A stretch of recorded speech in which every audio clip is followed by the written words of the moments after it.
आकाशवाणी मुंबई. श्रोतेहो, आरोग्य दर्पण मालिकेत आपण ऐकणार आहोत घात घोरण्याचा याविषयी डॉक्टर पुष्कर शिकारखाने यांची नेहा खरे यांनी घेतलेली मुलाखत.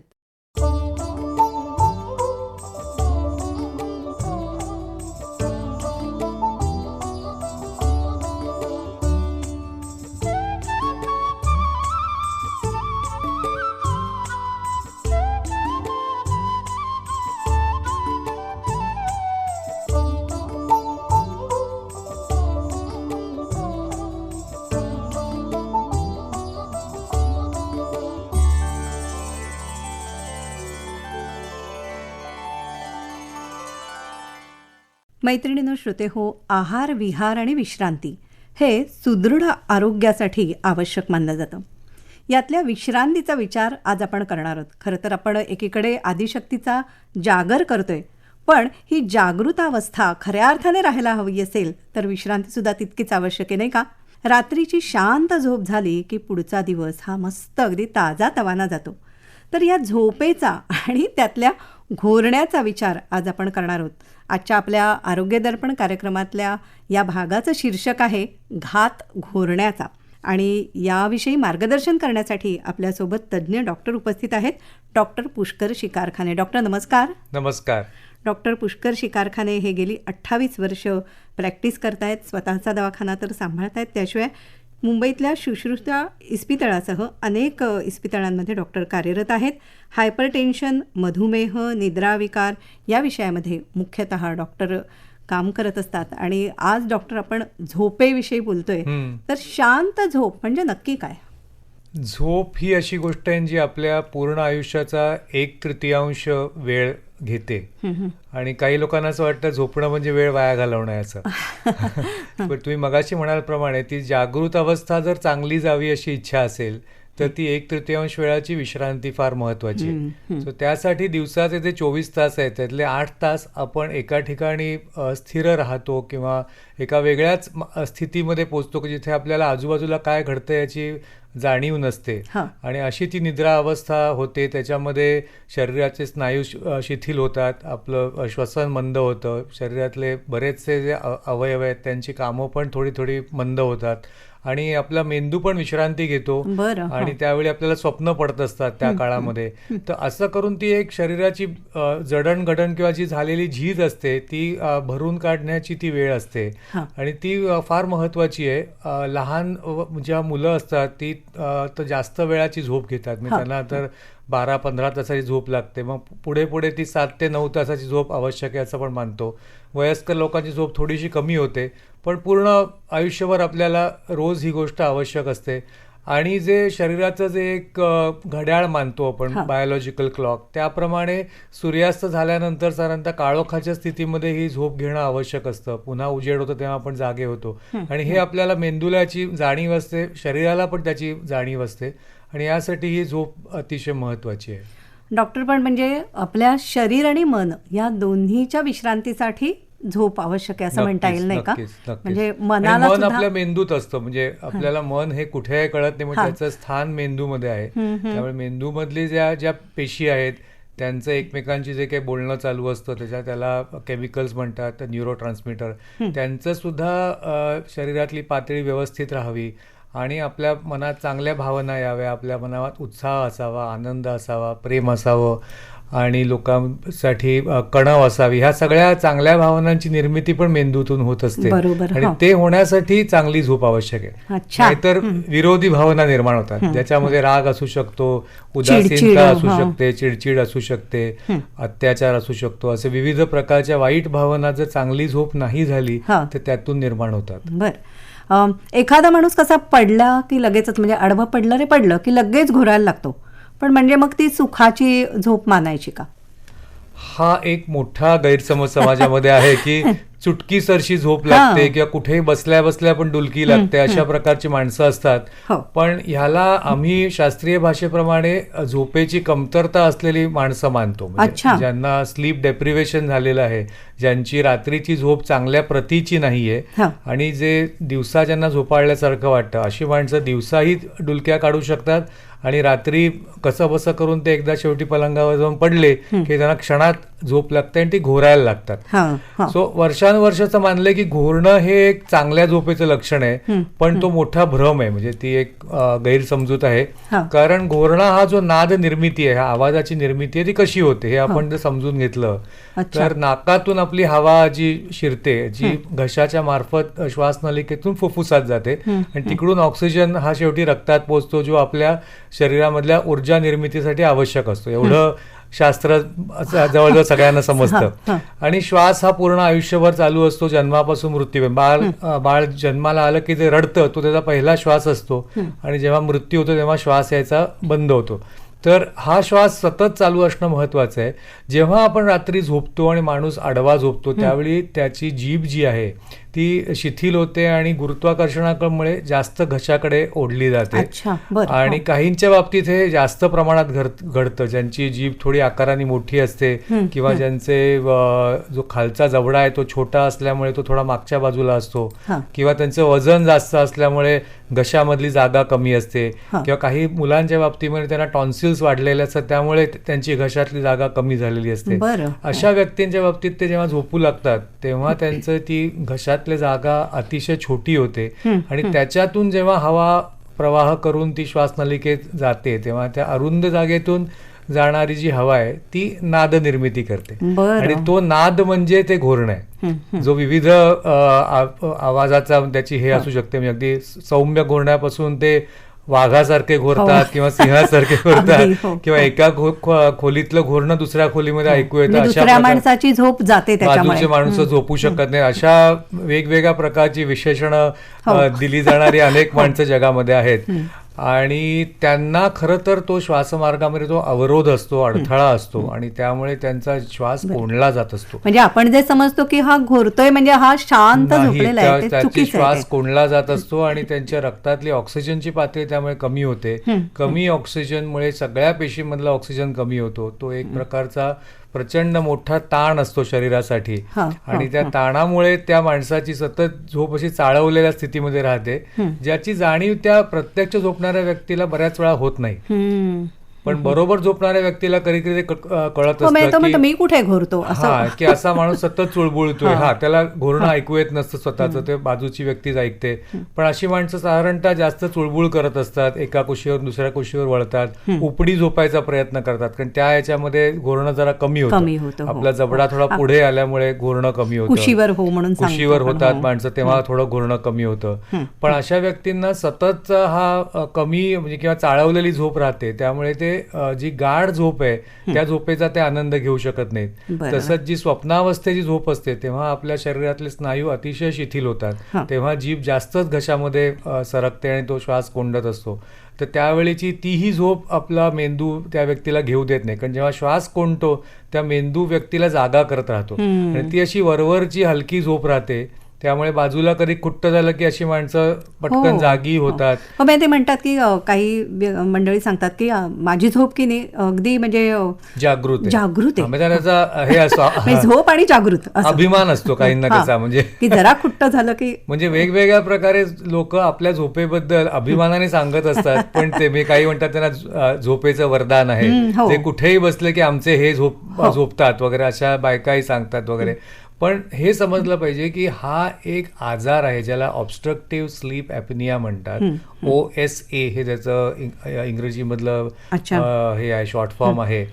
आणि त्या आजारामुळे अनेक इतर आजारांची निर्मिती होते, म्हणजे उच्च रक्तदाब असो, मधुमेह असो, किंवा पार्किन्सन सारखा आजार असो, किंवा डिमेन्शिया सारखा आजार असो, स्मृतिभ्रंश त्याच्यामध्ये होतो, किंवा हृदयविकार ज्याच्यात रक्तवाहिन्यांच्या आतमध्ये कोलेस्ट्रॉलची आवरणं जमतात आणि त्याचा ब्लॉक होतो आणि हार्ट अटॅक येतो, किंवा मेंदूला रक्तपुरवठा कमी झाल्यामुळे पक्षाघातासारखा स्ट्रोक सारखा आजार होतो, किंवा अशा माणसांच्या दिवसाची त्यांचं जागरूकता कमी झाल्यामुळे त्यांना पटकन अपघात होण्याची शक्यता असते, किंवा लहान मुलांमध्ये सुद्धा हा आजार दिसतो. म्हणजे घोरणं हे फक्त वयस्कर लोकांमध्ये असतं असं नाही, की लहान मुलांमध्ये असतं. तेव्हा अशी लहान मुलं दिवसा चिडचिड करतात, किंवा त्यांचा अभ्यासामधला त्यांची जी प्रगती आहे ती काही कारणाने खुंटते, किंवा ती मुलं विचित्र वागायला लागतात. ते इव्हन अटेन्शन डेफिसिट डिसऑर्डर नावाचा जो प्रकार आहे त्याचाही याच्याशी संबंध आहे. तर पण विविध म्हणजे आजारांची त्याच्याशी संबंध आहे याचा. म्हणजे अति झोप किंवा कमी झोप हे हा. दोन्हीही कशाचं तरी लक्षण असू शकतं असू एखाद्या शकतं, हो. आजाराचं आणि असं. म्हणजे मला आज खास करून सगळ्यांना सांगायचंय की घोरणं हे एक आजाराचं लक्षण आहे ह्याची आपण सर्वांनी जाणीव ठेवली पाहिजे. बरं. हं, हं, म्हणजे जसं आपल्याला समजा डोकं दुखत असेल किंवा ताप आला असेल किंवा पोटात दुखत असेल, लघवीला जळजळ होत असेल, त्याच्या विविध लक्षणं घेऊन माणसंही डॉक्टरांकडे जातात आणि डॉक्टर मला हे होते, डॉक्टर मला ते होते असं सांगतात. कोणीच माणसं आजताक आहेत मी घोरतोय किंवा एखादी स्त्री किंवा एखादा पुरुष की माझा जो बेड पार्टनर आहे ती व्यक्ती घोरते असं लक्षणं घेऊन फार कमी आहे. म्हणजे अगदी आता थोडी थोडी जागरूकता व्हायला लागले. आता दिसतंय की काही लोकप्रिय वर्तमानपत्र सुद्धा झोपेबद्दल लेख छापून येत आहेत. म्हणजे ही जागरूकता समाजामध्ये पसरणं फार गरजेचं आहे. कारण आपली झोप जर चांगली झाली तर मला ठाम विश्वास आहे की पूर्ण जगाचं आरोग्य कितीतरी पटीने सुधारेल. अच्छा, बरं. डॉक्टर, एकीकडे आज घोरण्याचा विचार करत असतानाच आजकाल अनेकांची झोप कमी झालेली आहे. म्हणजे झोप न लागणं हे सुद्धा खूप कॉमन आहे. म्हणजे वयानंतर अमुक एक होणं हा वेगळा भाग आहे. पण अगदी तरुण सुद्धा रात्रीच जागतात. मगाशी तुम्ही जो शब्द वापरलात की रात्रीची झोप फार महत्वाची आहे. हा, तर आपलं जे काही मेंदूचं जे घड्याळ असतं बायोलॉजिकल क्लॉक त्याप्रमाणे आपण झोपणं आवश्यक आहे. आता जशी जशी हे झालेली आहे सायंटिफिक रिव्हॉल्युशन ज्याला आपण म्हणतो, शास्त्रीय क्रांती जी झाली त्याच्यामुळे हा आर्टिफिशियल उजेड आपल्याला उपलब्ध झालेला आहे आणि त्यामुळे आपण रात्रीच्या वेळी दिवा लावून असे आपण अभ्यास करू शकतो. रात्रीचा टीव्ही बघितला जातो, अजून इतर काही ऍक्टिव्हिटीज मोबाईल असतो. मोबाईल आता नवीन काळामधलं ती गोष्ट आहे. शिवाय आपण लोकांसाठी सेवा या हेतूने शिफ्ट ड्युटीमध्ये लोक कामं करतात, तर त्यांनाही एक प्रकारचं ते काम असतात. आम्ही डॉक्टर, आमच्या हॉस्पिटलमधल्या नर्सेस, आमचे तिथले डॉक्टर रात्रीचे कामं करतात. तर ह्याच्यामुळे ते जे काही बायोलॉजिकल क्लॉक आहे, जे आपले पूर्वज ज्या प्रकारे जेव्हा गुहेत राहणारा जो मानव होता तो जसा झोपायचा तसा आजच्या काळात आपल्याला ते काही शक्य नाहीये. म्हणजे आपण कितीतरी वेगवेगळ्या प्रकारच्या सुखसोयी आपण मिळवल्या आपल्या बुद्धीच्या जोरावर, पण त्याच्या जोडीला आपण आपल्या झोपेची पायमल्ली केलेली आहे. आपण झोपेला कॉम्प्रोमाइज केलं. आणि मला ठामपणे सांगावं वाटतं की अनेक आजार जे आज आपण बघतोय, ज्याला आपण लाईफस्टाईल रिलेटेड आजार म्हणतो, जीवनशैली संबंधित, त्याचं मूळ कारण कमी झालेली झोप. म्हणजे झोपेची कमतरता आणि त्याची क्वालिटी चांगली नसणं. म्हणजे क्वांटिटी आणि क्वालिटी दोन्ही मधला प्रॉब्लेम आहे. आणि ह्या सवयी पण अशा लागून जातात ना. त्या मुलं पण तुम्ही म्हणाल्याप्रमाणे उगाच उशिरापर्यंत 12-1 पर्यंत जागत राहायचं, काहीतरी मोबाईलवर पाहत राहायचं किंवा अभ्यासही करायचा. पण ह्याऐवजी जर आपण एक शिस्त लावली की रोज आपण तेवढी 7 तासाची झोप घ्यायचीच आहे, अशा मुलांचा मला पक्का विश्वास आहे की दिवसाच्या वेळात अधिक चांगला अभ्यास होईल जर त्यांनी चांगली झोप घेतली. असे काही पालक येतात का मुलांना घेऊन की अहो हा झोपत नाहीये किंवा अभ्यास कमी होतो याचा झोपेमुळे, अशा प्रकारच्या काही तक्रारी येतात ना? पालक येतात, पण पालक स्वतःही जबाबदार असतात, तेही कधीतरी चुकीचे पायंडे त्यांच्या समोर पाडत असतात. त्यामुळे हे एक सामाजिक प्रश्न आहे. ते फक्त एका व्यक्तीला दोष आपण देऊ शकत नाही. तर मला आठवतंय मी लहान असताना टीव्हीचे चॅनल कधी रात्री चालू नव्हते, टीव्ही बंद व्हायचा ऍक्च्युली. आताच्या काळात मुलांना सांगितलं त्यांना असं वाटणारच नाही, असं कसं शक्य आहे की टीव्ही तर 24 तास चालला पाहिजे. आणि आता आपण कुठल्याही देशातल्या मॅचेस कधीही बघू शकतो. त्यामुळे फुटबॉल चालू असेल तर आपण फुटबॉल बघतो. असं अनेक गोष्टी आजच्या काळामध्ये वेगळ्या प्रकारे होत आहेत आणि त्याचे दुष्परिणाम वेगवेगळ्या प्रकारे पिढीला भोगायला लागतंय. आणि मगाशी मी जे आजारांची यादी सांगत होते त्यामध्ये काही अजून जोडण्यासारखे आजार म्हणजे लिव्हरचे आजारही होऊ शकतात, ज्याला फॅटी लिव्हर हा एक प्रकार हल्ली सोनोग्राफीची टेस्ट केली की अनेकांच्या बाबतीमध्ये येताना दिसतो. तर त्याचाही संबंध स्लीप ॲबनॉर्मॅलिटी OSA जे म्हणतो त्याशी आहे. नंतर काचबिंदू सारखा जो आजार आहे त्याला ग्लॉकोमा म्हणतात, त्याचाही संबंध स्लीप ॲपनियाशी दाखवलेला आहे. नंतर मुलं न होण्याची जी तक्रार असते, वंध्यत्व ज्याला आपण म्हणतो, त्याचाही संबंध असू शकतो. प्रेग्नन्सीमध्ये वाढणारं ब्लड प्रेशर आहे, त्याचा सुद्धा संबंध ह्या स्लीप ॲपनियाशी आहे. तर हे लक्षात घेण्यासारखी गोष्ट म्हणजे हा जो आपण आजार जो म्हणतो तो एक विशिष्ट प्रमाणात काही संख्येनी लोकांना असतो, म्हणजे त्याच्यामध्ये ही जीभ मागे घसरण्याची टेंडन्सी असते. सगळ्या काही लोकसंख्येतल्या प्रत्येक व्यक्तीला हा आजार नसतो, पण तरी असं दाखवलं की साधारणतः एक 20 ते 25% जनतेला हा आजार असू शकतो, जो एक मोठा आकडा आहे. आणि हा आजार असलेल्या व्यक्तींमध्ये 2 प्रकारची लक्षणं दिसतात. म्हणजे काही वेळा अशा व्यक्तींना झोप अति येत असते आणि काही दुसऱ्या टोकाच्या व्यक्ती असतात ज्यांना की झोप लागतच नाही. तुम्ही जो मगाशी प्रश्न विचारत होतात की झोप लागत नाही, हाही ह्या आजाराचं लक्षण असतं का, तर हे असू शकतं. कारण त्या व्यक्तींच्या मेंदूच्या काही प्रकारे दिला जाणारा जो प्रतिसाद असतो तो व्यक्ती अनुरूप वेगळा असू शकतो. तो काहींचे मेंदू हे जास्त पटकन कमी होणाऱ्या ऑक्सिजनला जाणून त्या व्यक्तीला पटापट जागा करत राहतात आणि अशा व्यक्ती झोपायला त्यांना त्रास होतो. विशेष करून स्त्रियांमध्ये हा प्रॉब्लेम आम्ही जास्त बघतो. आणि पुरुषांचे मेंदू बऱ्याच वेळा हा जो ऑक्सिजन कमतरता जी होते श्वास कोंडल्यामुळे त्याला तेवढंच ते जाणत नाहीत आणि त्यांचा ऑक्सिजन कमी कमी होत गेला तरी ते त्यांना तेवढ्या पटकन जागे करत नाहीत. त्यामुळे अशा व्यक्ती घोरत राहतात आणि अगदी भयंकर जेव्हा श्वास कोंडतो आणि जेव्हा ते असं दचकून जागे झाल्यासारखे होतात तोपर्यंत त्यांची ती क्रिया चालू राहते. सो अशा व्यक्ती रात्रीच्याही जास्त झोपतात, पण त्यांना झोपेमुळे चांगला आराम न मिळाल्यामुळे त्या व्यक्तींना दिवसा झोप झाल्यासारखी वाटत नाही.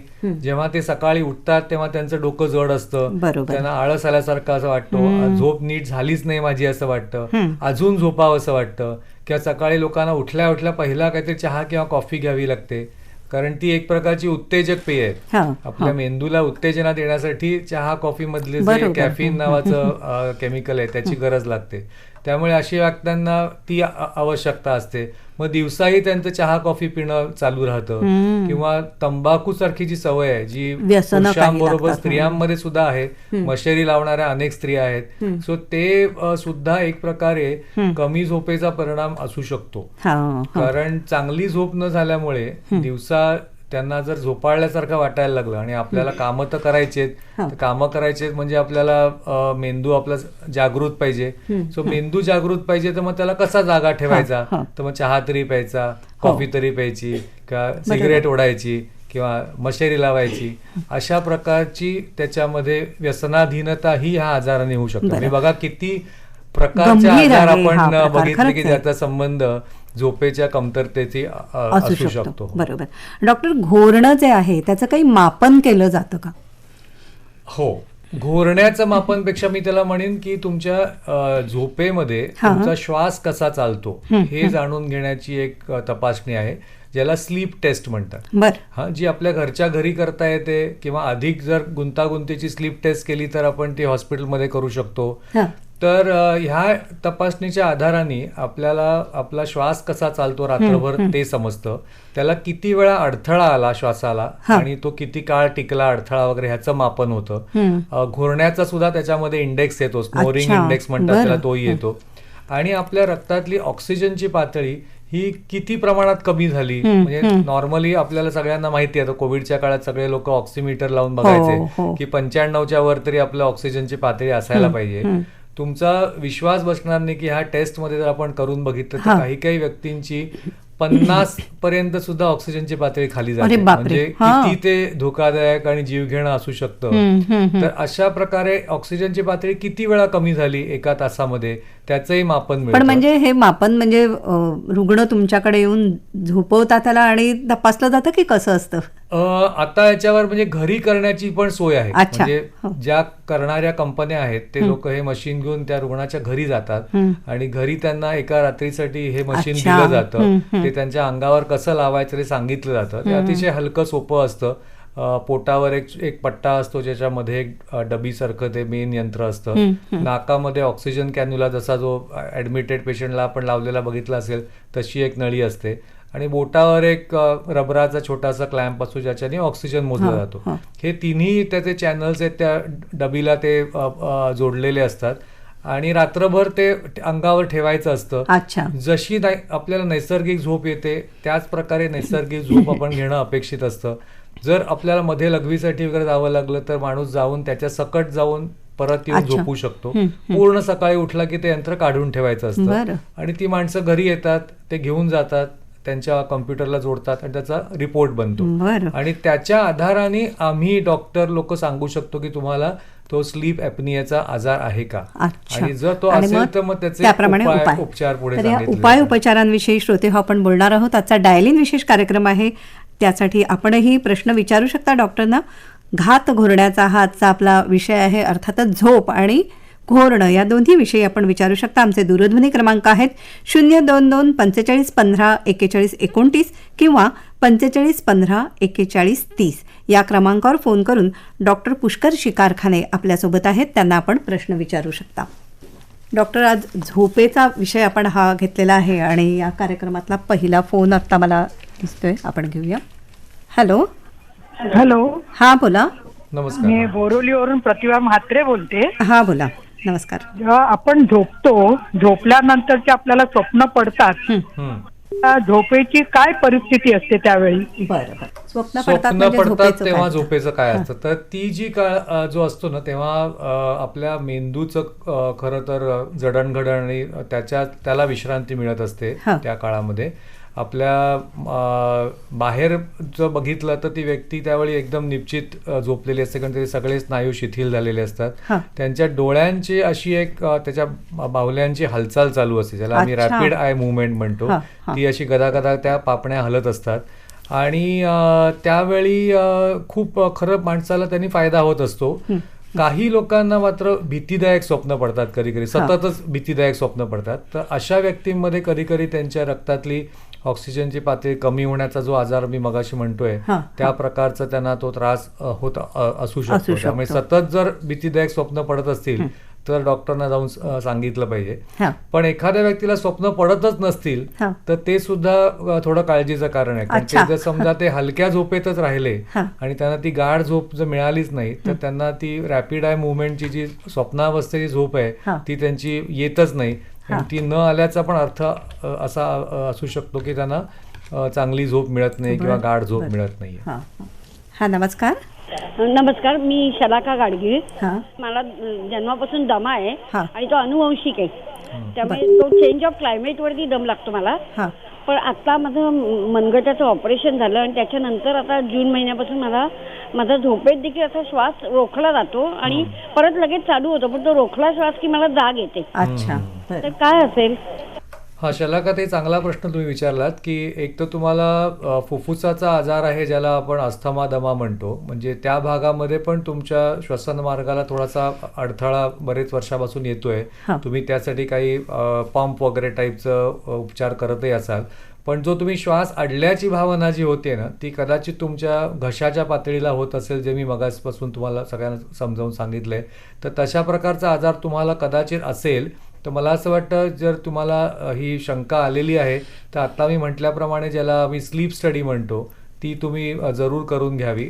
लेव्हल 3 स्लीप स्टडी म्हणतात, जी अच्छा. तुम्ही करून घेतली तर हा आजार तुम्हाला आहे का ते समजेल.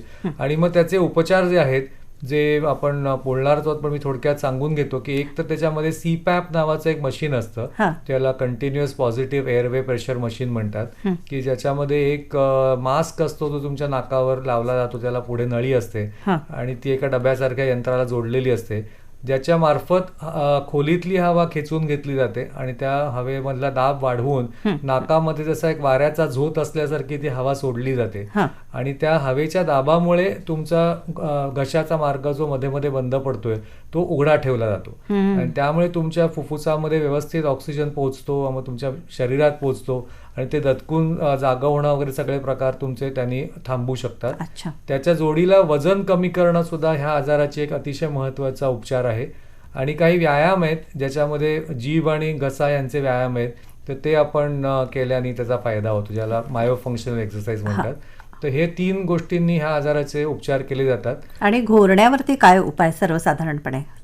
मी ऍक्च्युली आता जे बोललो ते तिन्ही उपाय हे घोरण्याला घोरण्यावरचेच सुद्धा, उपाय आहेत, कारण तो दाखवा. श्वसनाला जो अवरोध होतोय तोच हा आजार आहे ज्याला आपण ऑब्स्ट्रक्टिव्ह स्लीप एपनिया म्हणतो, हा, हा. ज्याचं लक्षण घोरणं घोरणं हे हे आहे. आहे. सो घोरणाऱ्या व्यक्तींना ऑब्स्ट्रक्टिव्ह एपनिया आहे का हा. हे पहिल्यांदा आपण त्या तपासतो. टेस्टच्या आधारे बघायला पाहिजे. आणि अनेकांमध्ये ते पॉझिटिव्ह येतं, म्हणजे अशा हा. थोड्याच व्यक्ती असतात की ज्या घोरत असतात पण त्यांना स्लीप एपनिया निघत नाही, पण अनेकांना तो निघतो. आणि जर तो स्लीप एपनिया आहे हे जर समजलं तर मग त्याचे हे उपचार या 3 पद्धतीने होतात, ज्याच्यामध्ये वजन कमी करणे, व्यायाम करणे आणि आणि हे ते सीपॅम ॲपच्या सारखं मशीन माध्यमातून. वापरणे हां. किंवा काही आमचे डेंटिस्ट डॉक्टर जे असतात, दाताचे सर्जन, ते एक जबड्यामध्ये बसवायचं असं एक छोटंसं डिव्हाइस बनवून देतात, ज्याला मॅन्डिब्युलर रिपोझिशनिंग डिव्हाइस म्हणतात, अच्छा. ज्याच्या आधाराने खालचा जबडा थोडासा पुढे खेचलेल्या याच्यामध्ये राहतो हां. आणि मग तुमची जी जीभ मागे घशात पडते तो प्रकार थांबतो. झोपेबद्दल खूप प्रश्न प्रश्न येतात येतात, येऊ दे येऊ दे.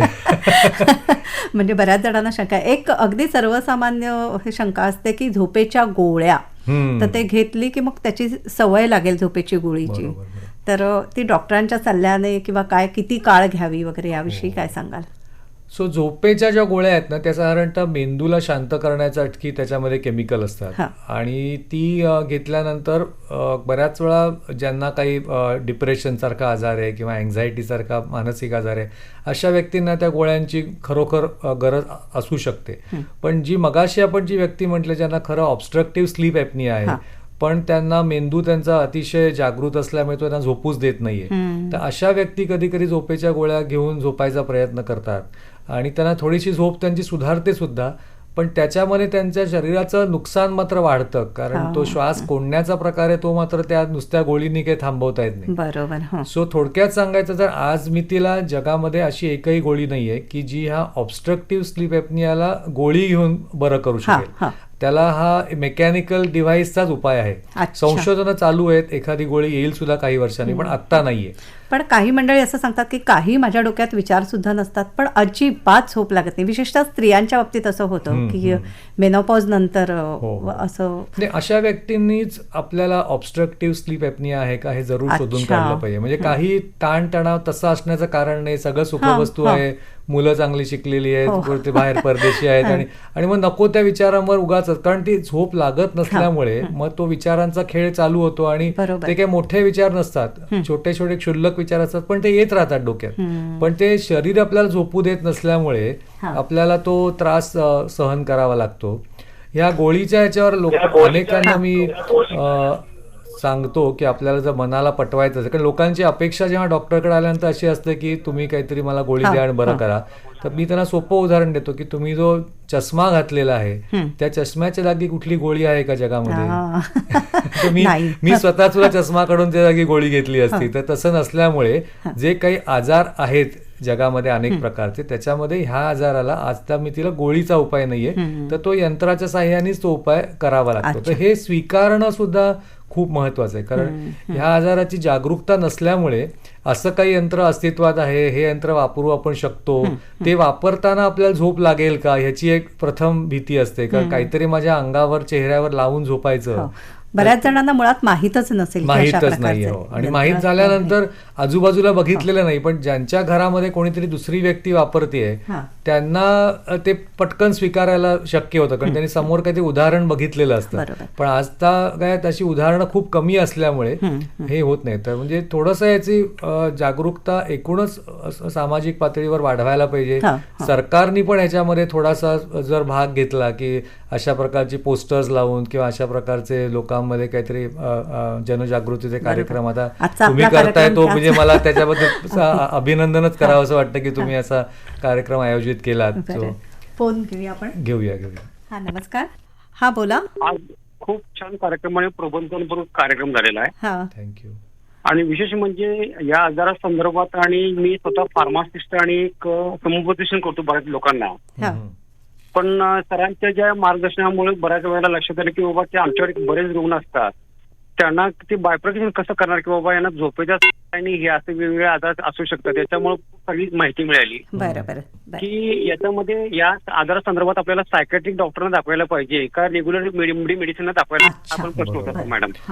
आता ना हे जे वेगवेगळ्या प्रकारचे स्पेशालिस्ट आमच्या मेडिकल कॅटेगरीत झालेले आहेत ते चांगलीच गोष्ट आहे, पण कधी कधी त्याच्यामध्ये लोकांच्या मनामध्ये संभ्रम होतो की यासाठी कोणाकडे जायचं म्हणून. सो जेवढ्या जास्तीत जास्त मेडिकल स्पेशालिस्टना किंवा इव्हन जनरल डॉक्टरांना सुद्धा ह्याच्याबद्दल माहिती असेल ना, तसे ते डॉक्टर त्या पातळीला ते लोकांना सल्ला देऊ शकतात. म्हणजे एखादा पेशंट डिप्रेशनसाठी सायकॅट्रिस्टकडे गेला असेल तर तो स्वतःहून त्याची स्लीप स्टडी करून घेऊ शकतो. हा, किंवा हा. माझ्यासारखा MD मेडिसिनचा जो डॉक्टर आहे, माझ्याकडे तर वेगवेगळ्या प्रकारचे पेशंट येतात, डायबिटीसचे येतात, ब्लड प्रेशरचे येतात.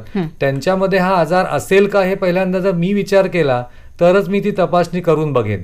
नाहीतर मी नुसत्याच गोळ्या लिहित राहीन ब्लड प्रेशरच्या, डायबिटीसच्या, आणि पेशंटला पूर्ण ट्रीटमेंट मिळणार नाही. पण फक्त हे 2 स्पेशालिटी नाही तर इव्हन गॅस्ट्रोएंटॉलॉजी, त्यांच्याकडे लिव्हर सिरोसिससाठी लोक जातात, किंवा हार्टचे जे आजारची ट्रीटमेंट करणारे जे कार्डिओलॉजिस्ट आहेत, ज्यांच्याकडे हार्ट अटॅक आल्यानंतर पेशंट जातात, किंवा एखादा न्यूरोलॉजिस्ट आहे की ज्याच्याकडे पार्किन्सन किंवा स्ट्रोकसाठी जातात. ह्या प्रत्येक स्पेशालिटीच्या डॉक्टरनी आजचा हा आजाराबद्दलची जाणीव ठेवून त्याचा पेशंटच्या आजाराशी संबंध असू शकेल ह्याचे भावना मनात ठेवून तशी ती टेस्ट करून घेतली पाहिजे. लोकांनी जर आपला डॉक्टर निवडायचा असेल तर तुम्हाला जे कोणी डॉक्टर अशा प्रकारच्या आजाराबद्दल माहिती देत असतील त्यांच्याकडे तुम्ही जाऊ शकता, आणि स्वतःहून सुद्धा तुम्ही जाऊन डॉक्टरांना सांगू शकता की मला असं वाटतंय तर माझी स्लीप टेस्ट करून घ्या.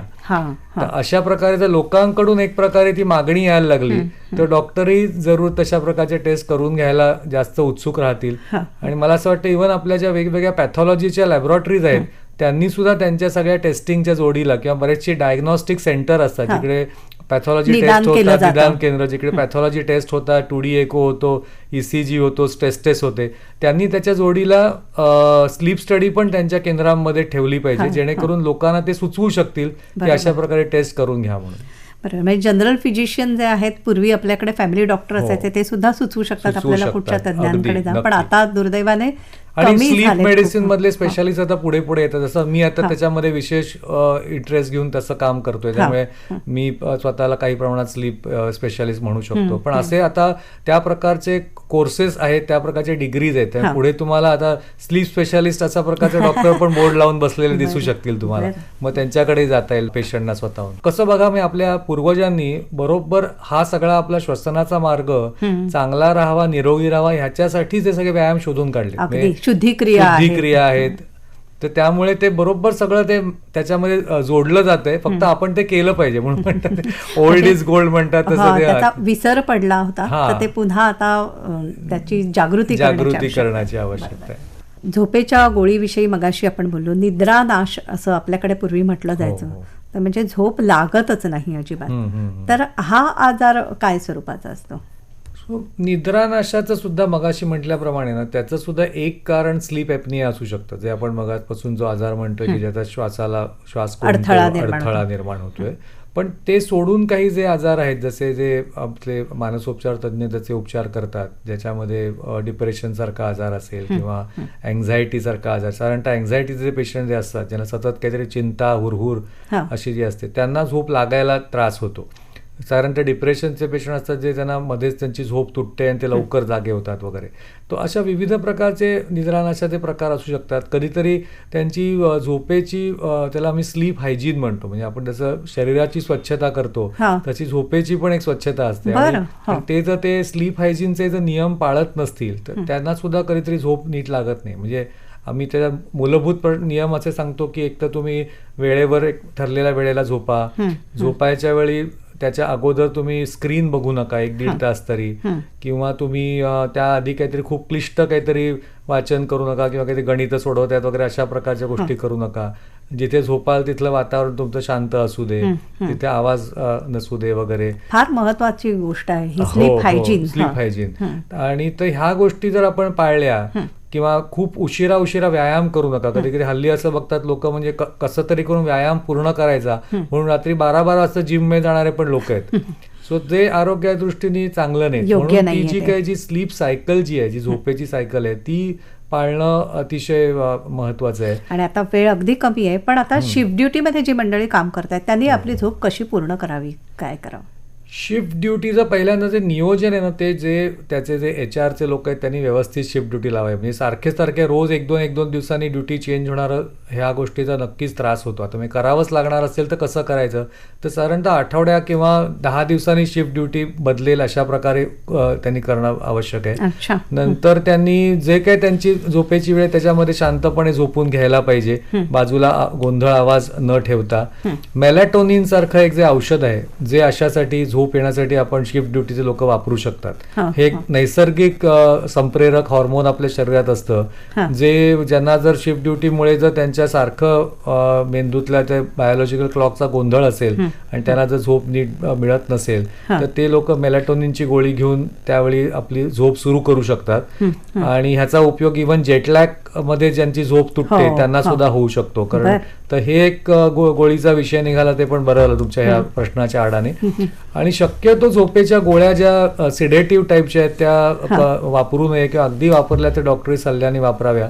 आणि डॉक्टरांनी सुद्धा ह्या आजाराची जाणीव ठेवून आपल्या पेशंटमध्ये हा आजार तर नाहीये ना हा प्रश्न सतत विचारून, आणि म्हणजे नवीन मेडिकल स्टुडंट्स आहेत त्यांना मला एकच सांगायचं की त्यांनी येणाऱ्या प्रत्येक पेशंटची स्लीप हिस्ट्री घेतली पाहिजे. हो, म्हणजे तुला बरं. झोप कशी लागते हा प्रश्न प्रत्येक रुग्ण जेव्हा आपल्याकडे येतो तेव्हा त्या डॉक्टरांनी विचारला पाहिजे. आणि एकदा तो प्रश्न विचारला की मग त्याच्या मोठ्या कथा ऐकायला मिळतात. घोरण्याचा प्रश्न जर विचारला तर त्याची बाजूला बसलेली जी बायको असते ती पटकन हो म्हणते. तो ह्या सगळे संकेत आपण लक्षात घेतले पाहिजेत. डॉक्टर पुष्कर शिकारखाने, आपण इथे आलात आणि वेळ आता अगदी संपत आली, त्यामुळे आपण हो, हो. आता थांबूया. श्रोत्यांची नक्की, अनुमती घेते मी, नेहा खरे. नमस्कार.